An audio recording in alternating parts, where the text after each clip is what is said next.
Ngayong Eurobasket, muling binabantayan ng buong mundo ang isang pangalan, Luka Doncic.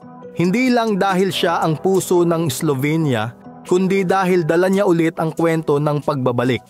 Kasi aminin natin, ilang taon ding naging issue sa NBA ang kondisyon ng katawan ni Luka. Overweight daw, kulang sa conditioning, at may narinig pa akong Pinoy na ang bansag ay Luka Bonjing. Pero ngayong summer, ibang Luka ang bumungad sa atin. Mas payat, mas fit, at mukhang mas handa kaysa dati.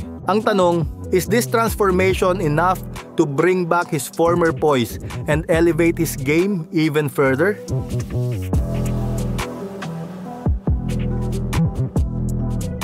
Makikita natin na hindi biro ang binawas ng katawan ni Luka. Ayon mismo sa mga reports at interviews, nag-focus siya sa conditioning drills at strength training kasama ang mas maayos na diet plan. Kung dati madalas siyang binabansagang tamad o mabigat gumalaw, ngayon ibang-iba ang kilos niya sa court. Mas magaan, mas mabilis, mas explosive. Kung sa Amerika, naging narrative ang pagiging out of shape niya, dito sa Eurobasket tila binura niya yon. Sa kultura nating Pinoy, parang sinasabi ng iba dati na naging bonjing si Luka. Pero ngayon, mukhang malabo na ba talaga ulit ibato sa kanya ang bansag na yon?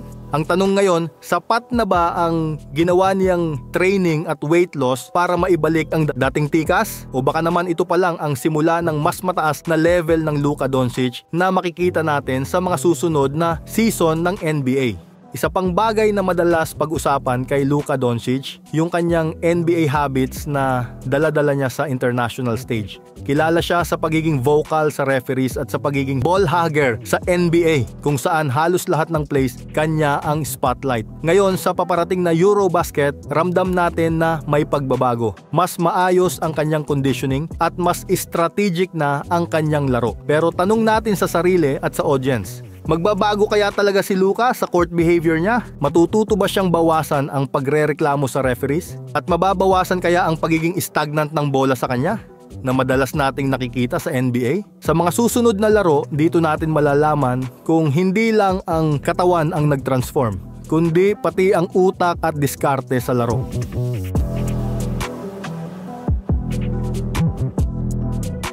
Pero habang todo handa si Luka Doncic ngayong Eurobasket, muntik na sanang magdulot ng kaba ang nangyari sa laban nila kontra Latvia. Sa isang drive papunta sa ilalim, nagkabanggaan sila ng teammate niyang si Gregor Hrovat at dito tinamaan ang kaliwang tuhod ni Luka. Napaupo siya, halatang nahihirapan at agad na nag-ice pack habang pinapanood ang laro mula sa bench. Para sa mga fan, flashback ito ng lahat ng pangamba. Paano kung mawala siya bago pa magsimula ang tournament? Kasi alam nating lahat iba ang Slovenia kapag wala si Luka. Pero mabuti na lang matapos ang ilang araw ng assessment, lumabas na knee contusion lang ang tinamo niya. Walang malubhang pinsala. Nakabalik siya sa training at cleared na ulit para maglaro. Ang narrative ngayon, kung paano mula sa pagiging Luka Bonjing na inuurirat ang fitness, bigla namang naging kwento ng resilience at recovery. Parang sinasabi ni Luka sa lahat, kahit anong dagok, hindi nyo ako mapipigilan, I'm ready. At dito, mas lalo pang nagiging makabuluhan ang kanyang pagbabalik. Hindi lang kwento ng pagpayat, kundi kwento rin ng pagtindig matapos matumba. Kaya ngayong paparating na Eurobasket 2025, ang tanong, sapat ba ang bagong Luka Doncic para buhatin ulit ang Slovenia sa pinakamalaking stage ng Europe?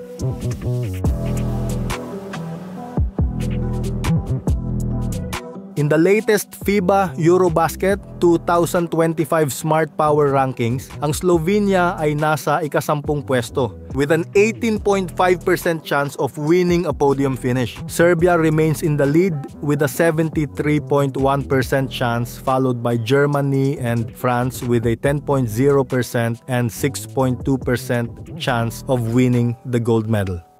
Ngunit sa kanilang pinakahuling warm-up game laban sa Great Britain, ipinakita ni Luka Doncic ang kanyang kahusayan sa court with 28 points, 6 rebounds, and 10 assists. Ang kanyang pagbabalik mula sa minor knee contusion ay nagbigay ng pag-asa sa koponan.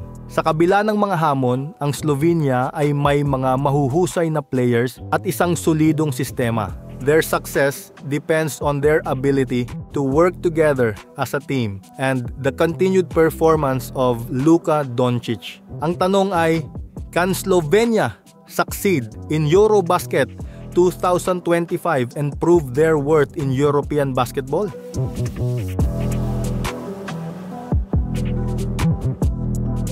Alam natin, sa bawat laban sa Eurobasket, may mga players na talagang hawak ang timbangan ng laro sa kanilang mga kamay. Kaya ngayon, pag-usapan natin kung sino ang mga susi sa Slovenia at kung makakayanan nila ang pressure sa tournament na ito. Sino-sino kaya ang mga dapat abangan? Ang nangungunang player para sa Slovenia ay si Luka Doncic. Posisyon, point guard, shooting guard.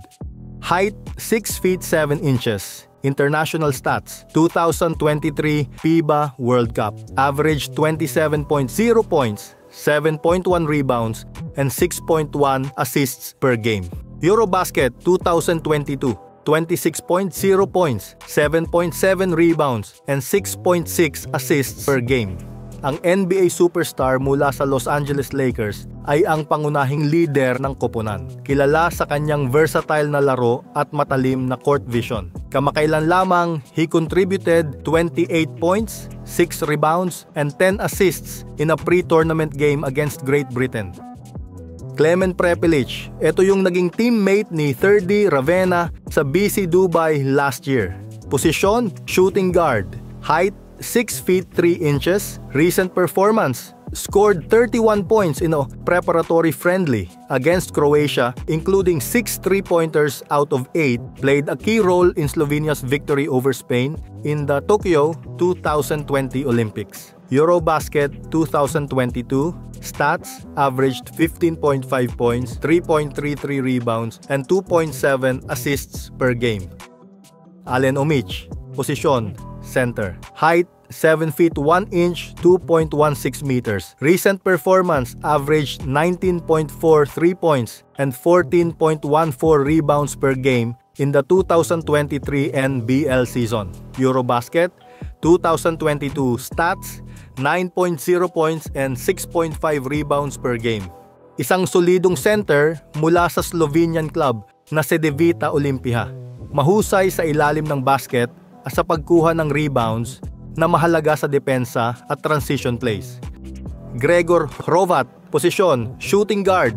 Height, 6 feet 5 inches. Recent performance contributed significantly in the 2023 FIBA World Cup qualifiers. Isang versatile na guard mula sa JDA Dijon Basket ng French LNB Pro.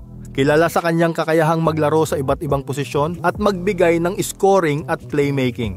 Edo Muric, posisyon, small forward. Height, 6 feet 8 inches. Recent performance averaged 9.0 points and 5.0 rebounds per game during the 2024-25 season. Isang forward mula sa Cedevita Olimpija. Mahusay sa depensa at may kakayahang magbigay ng scoring sa opensa. You know, if we're talking about Eurobasket 2025, malaking tanong sa mga fans. Can Slovenia do it? Kasi kahit wala na si Mike Tobey, iba pa rin ang energy ng team. Ang focus ngayon, pataas ang laro nina Luka Doncic, Clement Prepelic at Alen Omic bilang pangunahing center. Ang fans syempre excited pero may konting kaba. Bakit? Kasi wala na ang naturalized center na si Tobey at injury pa si Josh Nebo na kasalukuyang naturalized player nila. Pero sa kabilang banda, ang mentality ng Slovenia ay klaro, we adapt, we fight. Hindi lang puro individual talent ang pinag-uusapan dito. Teamwork, rotations, at resilience ang magiging sukatan ng kanilang laban. Isa pa, may mga eyes sa bagong generation nila. Sino kaya ang mag-steal ng spotlight kung magtagumpay ang lineup? Ang bawat shot at bawat assist ni Luka ay pinapanood ng fans na may kasamang excitement at nostalgia dahil dala niya ang karisma at pressure handling ng NBA sa Eurobasket. Ang group nila, Group D, kalaban nila ang France, Belgium at Poland. Di biro yan. Pero kahit ganon, may confidence ang fans na kung ma-activate ang teamwork at leadership ni Luka, kaya nilang maging surprise sa tournament. Ang mga experts naman, medyo cautious, pero alam nila na kahit may mga gaps sa roster sa Eurobasket, iba ang vibe. Pwede kang mag-stand out kahit maliliit na bagay. Kung titignan mo sa kabuuan, ang expectation ng Slovenia at ng fans, simple lang.